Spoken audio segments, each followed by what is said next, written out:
Good morning students, I am Nika Sharma from Lyall Public School Bikaner, your Hindi teacher. आज हम कक्षा 7वीं हिंदी प्रथम पाठमाला उन्मेष का पाठ 14 टीवी की पटकथा के प्रश्नोत्तर और पीडीएफ भाषा एवं व्याकरण को रीड करने के लिए बैठे हैं। तो इसको रीड करने से पहले हम वार्तालाप करेंगे कि इस चैप्टर में हमें क्या बताया गया था कि छोटे से छोटे बच्चे हैं वो मनोरंजन के लिए एक गांव से दूसरे गांव जाते हैं, क्या देखने के लिए? टीवी को देखने के लिए। तो ये टीवी की पटकथा है, टीवी का एक स्क्रीन प्ले है, छोटा सा नाटक है जो हमने अपने पिछले वीडियो में पढ़ लिया था और इसका एनिमेटेड वीडियो भी हमने देख लिया था। अब देखते हैं इसके प्रश्नोत्तर और शब्दार्थ की पीडीएफ। सबसे पहले देखते हैं शब्दार्थ। लहजा, लहजा यानी उच्चारण या फिर बोलने का ढंग। लहजा, लहजा का मतलब उच्चारण या बोलने का ढंग। मुंडेर, मुंडेर का मतलब होता है किसी छत या भूखंड के चारों ओर बनी दीवार। मुंडेर किसी भूखंड या छत के ऊपर चारों तरफ बनी हुई क्या होती है? दीवार होती है, जिसे हम क्या कहते हैं? मुंडेर कहते हैं। नेक्स्ट देखिए दुलार, दुलार करना यानी कि प्यार करना। दुलार यानी कि प्यार करना। अदृश्य जो दिखाई न दे, अदृश्य जो दिखाई न दे। नेक्स्ट देखिए किरदार, भूमिका या फिर किसी घटना या कहानी का पात्र। किरदार यानी कि भूमिका या फिर किसी घटना या कहानी का पात्र। तकरीबन यानी कि लगभग, तकरीबन लगभग। नेक्स्ट देखिए हावी, दूसरों को दबाकर रखने वाला। हावी दूसरों को दबाकर रखने वाला। नेक्स्ट देखिए मौखिक प्रश्नोत्तर। गोपू और उसके साथी क्यों निकल पड़े? गोपू और उसके साथी दूसरे गांव में टीवी देखने के लिए निकल पड़े। गोपू और उसके साथी क्यों निकल पड़े थे? गोपू और उसके साथी दूसरे गांव में टीवी देखने के लिए निकल पड़े थे। नेक्स्ट देखिए ये लोग कहाँ जा रहे थे? ये लोग पहाड़ी के उस पार वाले गांव में जा रहे थे जहां टीवी टावर से सिग्नल आता था और टीवी चलते थे। अब क्या था, पहाड़ी के उस पार तो टावर था, लेकिन पहाड़ी के इस पार जहां पर कि ये बच्चों का घर था वहां पर टावर है वो सिग्नल नहीं पकड़ता था और उसकी वजह से उनके घरों में टीवी नहीं चल पाते थे। तो बच्चे हैं वो दूसरे गांव में पहाड़ी इलाके से होते हुए दूसरी तरफ है वो क्या देखने के लिए जा रहे थे? टीवी देखने के लिए जा रहे थे। क्या तीनों की इच्छा पूरी हुई? तीनों गांव पहुंच गए और ढूंढते ढूंढते घर भी पहुंचे, पर जब टीवी देखने बैठे तो बिजली चली गई, यानी वो टीवी नहीं देख पाए। आगे देखिए लघु प्रश्नोत्तर। चुन्नी को किसकी कसम दिलाई गई और क्यों? देखिए चुन्नी को मकोड़ों की कसम दिलाई गई क्योंकि चुन्नी को मकोड़े बहुत पसंद थे और वह उनकी झूठी कसम कभी नहीं खाती थी। नेक्स्ट देखिए आप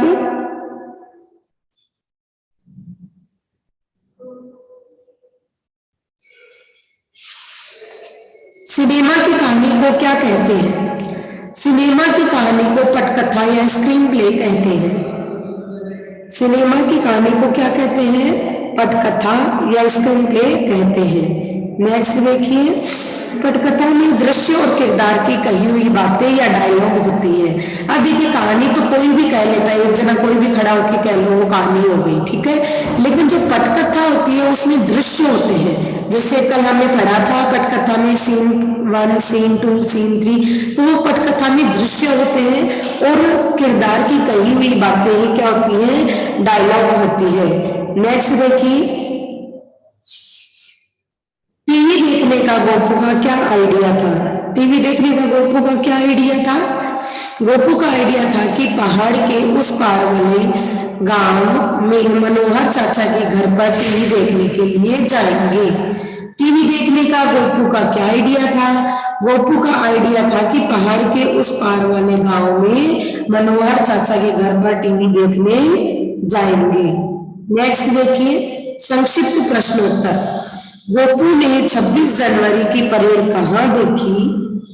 उसने क्या क्या देखा? गोपू ने 26 जनवरी की परेड उसके बाबा के मित्र मनोहर चाचा के घर पे देखी थी। उसमें बड़ी बड़ी तोपें, नाचते लड़के लड़कियां, झांकियां आदि देखी। देखिए, गोपू ने 26 जनवरी की परेड अपने बाबा के मित्र मनोहर चाचा के घर देखी थी। उसमें बड़ी बड़ी तोपें, नाचते लड़के लड़कियां और झांकियां आदि देखी। एक आवाज उन दृश्यों के बारे में बता रही थी। गोपू को यह सब क्या लग रहा था? जादू जैसा लग रहा था। नेक्स्ट देखिए, गोपू, चुन्नी और लल्लू का रास्ता कैसे कटा? अब इसमें देखिए, तीनों का रास्ता मुश्किल से कटा।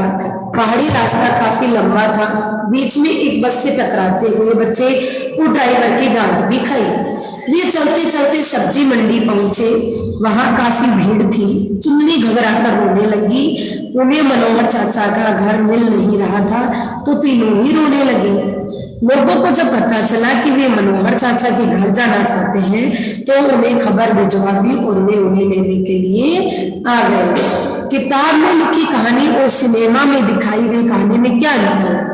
देखिए, किताब की कहानी में एक अदृश्य आवाज हमेशा हमें कहानी सुनाती रहती है, जैसे पात्र क्या सोच रहा है, कहाँ जा रहा है। वो सिनेमा की कहानी में पात्र को सब कुछ स्वयं करना पड़ता है। कोई छुपी हुई आवाज नहीं होती, सिर्फ दृश्य और किरदार के संवाद होते हैं। अब देखते हैं दीर्घ प्रश्नोत्तर। जब गोपू मनोहर चाचा के घर टीवी देखने गया था तब अकेले उनके घर में टीवी था। दूसरी बार गया तो हर घर की छत पे एंटीना दिखाई दिया। यह परिवर्तन किस ओर इशारा करता है? देखिए, यह परिवर्तन प्रगति की ओर इशारा करता है। समय के साथ साथ हमारे जीवन के प्रत्येक क्षेत्र में प्रगति हो रही है, चाहे वह शिक्षा हो, चाहे व्यापार, परिवहन हो, संचार हो या फिर रहन सहन का तरीका। हमें आगे बढ़ने के लिए प्रगतिशील होना भी बहुत जरूरी है। दूसरी बार जब बच्चे गए तो बहुत से घरों की छत पर एंटीना था, जो इस बात का इशारा करता है कि लोगों का जीवन स्तर बढ़ा है, रहन सहन का स्तर भी सुधरा है। अच्छा, नेक्स्ट देखिए, गांव के बच्चों को टीवी जादू की तरह क्यों लगता है? क्या आपको भी लगता है? गांव के लोग अशिक्षित होते हैं, इस कारण वे नई नई चीजों की जानकारी नहीं रखते। बाहरी दुनिया से संपर्क की कमी के कारण उन्हें प्रगति का अंदाजा नहीं होता। तकनीकी चीजों को वो जादू समझते हैं। वे निरंतर हो रहे परिवर्तनों को समझ न पाने के कारण बाहरी दुनिया से पिछड़ जाते हैं। वे टीवी जैसे संचार के साधन को भी जादू मान लेते हैं। अब देखिए, दिए गए वाक्य को पढ़कर प्रश्नों के उत्तर दीजिए। मनोहर चाचा ने तो कहा था कि उनके घर ही टीवी है, पर यहाँ तो सबके घर है। कौन किससे कहता है? यह बात गोपू कहता है लल्लू व चुन्नी से। मनोहर चाचा कौन है? गोपू के बाबा के दोस्त। उनका घर बच्चों को क्यों नहीं मिल रहा था? क्योंकि अब सभी के घर एंटीना लगा था। घर में मिलने पर बच्चों की क्या दशा हुई? बच्चे बहुत घबरा गए और रोने लगे। उचित शब्दों से रिक्त स्थानों की पूर्ति कीजिए। गोपू का गांव पहाड़ के उस तरफ था जहां टीवी नहीं आता था। गोपू ने उस टीवी में 26 जनवरी की परेड देखी थी। इस सड़क की तो हर मुंडेर पर वैसे ही एंटीना था। चुन्नी को मकोड़े बहुत पसंद थे। इन दृश्यों और डायलॉग को जोड़कर बनती है सिनेमा की कहानी। जब दिए गए संवाद का उन्हें बोलने वाले पात्रों से मिलाना है। गोपू बोला। गोपू क्या बोला था? गोपू बोला, अरे यह लल्लू कहाँ रह गया और तू रो मत। चुन्नी बोली। चुन्नी क्या बोली? चुन्नी बोली, तुमने कहा था जल्दी पहुंचेंगे, शाम तक वापस आएंगे। मनोहर चाचा बोले यह आवाज भी टीवी से ही आ रही है गोपूलाल। कस्बे वाला बोला कहते हैं मनोहर चाचा से मिलने आए हैं। लल्लू बोला अब हम वापस चले, नहीं अंधेरा हो रहा है। नेक्स्ट देखिए, भाषा और व्याकरण। सबसे पहले तो हमें देखना है कि अर्थ के आधार पर वाक्य के 8 प्रकार के भेद होते हैं। सबसे पहला है विधानवाचक। विधानवाचक से तात्पर्य है कि जो सीधे और सरल वाक्य होते हैं। निषेधवाचक, जहां पर नकारात्मक सेंटेंस यानी नहीं वाले वाक्य। प्रश्नवाचक, जहां पर प्रश्न पूछे जाए। आज्ञावाचक, जहां पर हम किसी को आज्ञा दे रहे हैं या हमें आज्ञा मिल रही है। संदेहवाचक, जहां पर संदेह की यानी डाउट की स्थिति होती है। नेक्स्ट देखिए संकेतवाचक, जहां पर एक वाक्य है दूसरे वाक्य पर आधारित है, जहां पर एक वाक्य से दूसरे वाक्य का संकेत प्राप्त होता है, वहां पर संकेतवाचक। इच्छावाचक, इच्छावाचक कहाँ पर होता है, जहां पर हम कोई इच्छा या कोई कामना करते हैं। विस्मयादिबोधक, विस्मयादिबोधक में एक्सक्लेमेटिव वाले होते हैं, जहां पर हमें विस्मय, हर्ष, खुशी, शोक, घृणा आदि से संबंधित वाक्य होते हैं। यहाँ पर 8 ही प्रकार के वाक्य से हमें एक एक उदाहरण नीचे देना है। देखिए विधानवाचक से मैंने बनाया है रक्षा विद्यालय जाती है। विधानवाचक से है रक्षा विद्यालय जाती है। निषेधवाचक में देखिए रक्षा विद्यालय नहीं जाती है, रक्षा विद्यालय नहीं जा रही है। नेक्स्ट देखिए प्रश्नवाचक वाक्य। प्रश्नवाचक में हम देखते हैं रक्षा तुम मेरे घर कब आओगी। रक्षा तुम मेरे घर कब आओगी। रक्षा मेरे पास आकर बैठो। संदेहवाचक देखिए शायद आज रक्षा मेरे घर आए। शायद आज रक्षा मेरे घर आए। नेक्स्ट देखिए संकेतवाचक, यदि परिश्रम करोगी तो सफलता जरूर मिलेगी। इच्छावाचक, भगवान करे तू सदा सफल हो। विस्मयादिवाचक, वाह कितनी स्वादिष्ट जलेबी है। नेक्स्ट देखिए प्रविशेषण हमें छापना है, तो प्रविशेषण मैंने आपको बताया हुआ है, जो शब्द विशेषण की भी विशेषता बताते हैं वो शब्द क्या कहलाते हैं, प्रविशेषण कहलाते हैं। इस फूल की खुशबू बहुत अच्छी है, तो अच्छी शब्द क्या है, विशेषण, और बहुत क्या है इसकी, प्रविशेषण। यह सड़क बिल्कुल सुनसान है। सुनसान क्या है, विशेषण, और बिल्कुल क्या है इसका, प्रविशेषण। यह काफी ऊंची इमारत है, ऊंची है विशेषण, और काफी इसका प्रविशेषण। आज लगभग 8 बच्चे अनुपस्थित हैं, तो 8 शब्द क्या है, विशेषण है। कौन सा, निश्चित संख्यावाचक विशेषण। तो लगभग शब्द है वो क्या है, प्रविशेषण। मेरा मित्र अब पूर्ण स्वस्थ है। स्वस्थ शब्द क्या है, गुणवाचक विशेषण, और उससे जस्ट पहले क्या है, पूर्ण, और पूर्ण है हमारा प्रविशेषण।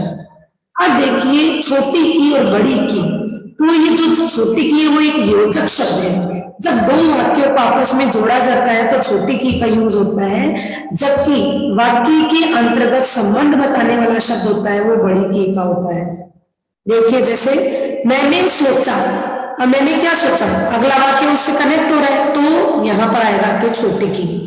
आज रास्ते में मोहन की गाड़ी खराब हो गई। अब मोहन और गाड़ी का संबंध बताया जा रहा है, तो यहाँ पर बड़ी की आएगी। अब गोपू की रुलाई छूट गई, तो यहाँ पर भी गोपू और रुलाई से संबंध प्रकट हो रहा है, तो यहाँ पर आपकी बड़ी की आएगी। आवाज बताती है कि किरदार क्या सोच रहा है। यहाँ पर आवाज बताती है, आवाज क्या बताती है कि किरदार क्या सोच रहा है, तो यहाँ पर आपके छोटे की आएगी। नेक्स्ट देखिए किसी ने उसकी शिकायत नहीं की, यहाँ पर आपके बड़ी की आएगी। तो इस प्रकार आपका चैप्टर यहीं पर समाप्त होता है। आज की कक्षा में हम इतना ही पढ़ेंगे। धन्यवाद।